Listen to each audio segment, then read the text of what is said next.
printemps et pour vous, peut-être des envies de détox pour bien sortir de l'hiver. Alors que penser des promesses de certaines cures? Jian Benzina nous le dira. D'abord, gros plan sur la sève de bouleau qui séduit de plus en plus. Quelles sont ses vertus? Où et comment est-elle récoltée? Caroline Motte et David Bress ont suivi un couple de producteurs dans les Pyrénées. Jean-Louis et Christine Savignol vivent au cœur du parc naturel des Pyrénées. Sur leur propriété, une forêt de bouleaux un peu spéciale, parcourue d'un réseau de tuyaux. Une installation tout droit venue du Canada pour recueillir la sève des bouleaux.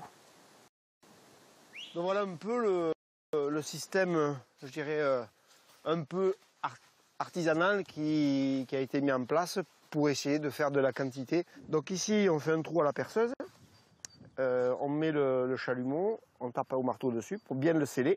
Et ensuite, ça ressort, vous voyez, la sève ressort dans les tuyaux. Et tout est canalisé, donc avec une pente, il y a une pente systématique pour arriver au tuyau général.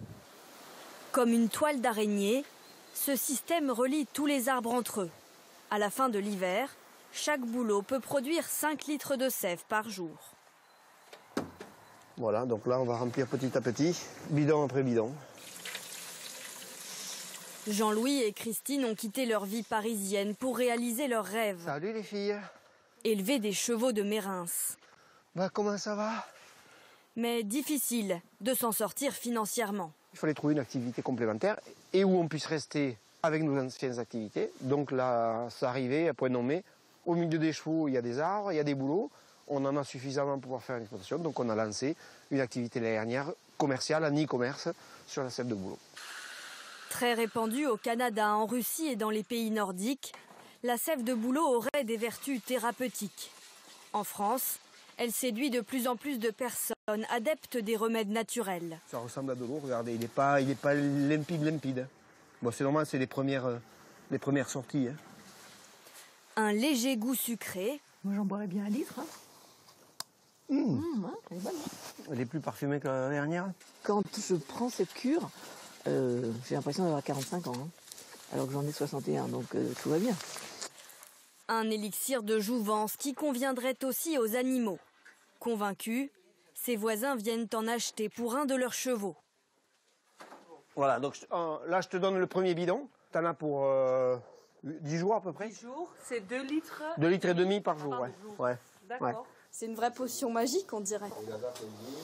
L'année dernière, j'étais étonnée. Oui, peut-être c'est ça.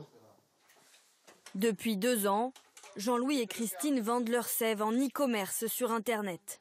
Pour 1 litre, il faut dépenser plus de 10 €. Tout est fait à la main, quoi. Hein. Dans le respect surtout dans le respect du produit, quoi. L'idée, c'est de transmettre le produit aussi pur et aussi frais qu'il est sorti de l'arbre. Nourris par leur passion et amoureux de leur terroir, Jean-Louis et Christine Savignol n'attendent plus qu'une chose, que les bienfaits de la sève de bouleau soient officiellement reconnus par la communauté scientifique. Oui, justement, que penser de toutes ces cures détox qui nous sont proposées? Jian Benzina, la sève de bouleau bénéfique pour notre santé, vrai ou faux? Vrai, Marie-Sophie. Alors, les diététiciens n'ont pas fini d'explorer toutes ces vertus, mais on sait qu'elle contient des antioxydants, des vitamines. C'est bon pour booster notre métabolisme, des acides aminés qui favorisent la bonne gestion des graisses par notre organisme. Bon, quand on parle de cure détox, souvent on pense à la monodiète. Manger un seul aliment serait détox, vrai ou faux? Alors, faux. En tout cas, ce n'est pas vraiment prouvé d'un point de vue médical. Hein. Rien ne dit que manger du raisin pendant 3 jours ou juste des pommes. Alors, c'est pas mauvais, évidemment, mais c'est pas la formule miracle. La détox, qu'est-ce que c'est? Ça passe par une alimentation liquide, jus, soupe, par exemple, des légumes crus, des infusions, et puis on bannit le café, l'alcool pour purifier l'organisme. Mais alors, quels aliments privilégier? La grenade, par exemple.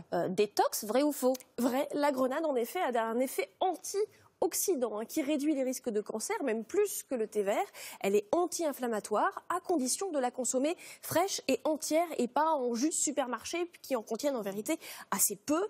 Attention cependant, l'autorité européenne de sécurité des aliments a établi que de nombreux aliments ne pouvaient pas être estampillés détox. C'est le cas de l'abricot ou alors du pamplemousse.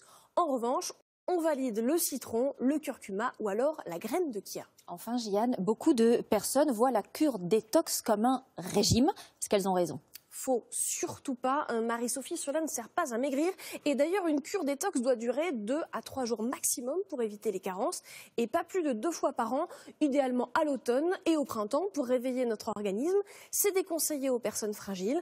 Le reste de l'année, eh bien, la meilleure des cures, c'est de tenir ses bonnes résolutions, de manger moins gras, moins salé, moins sucré. Et voilà, tout simplement. Merci beaucoup.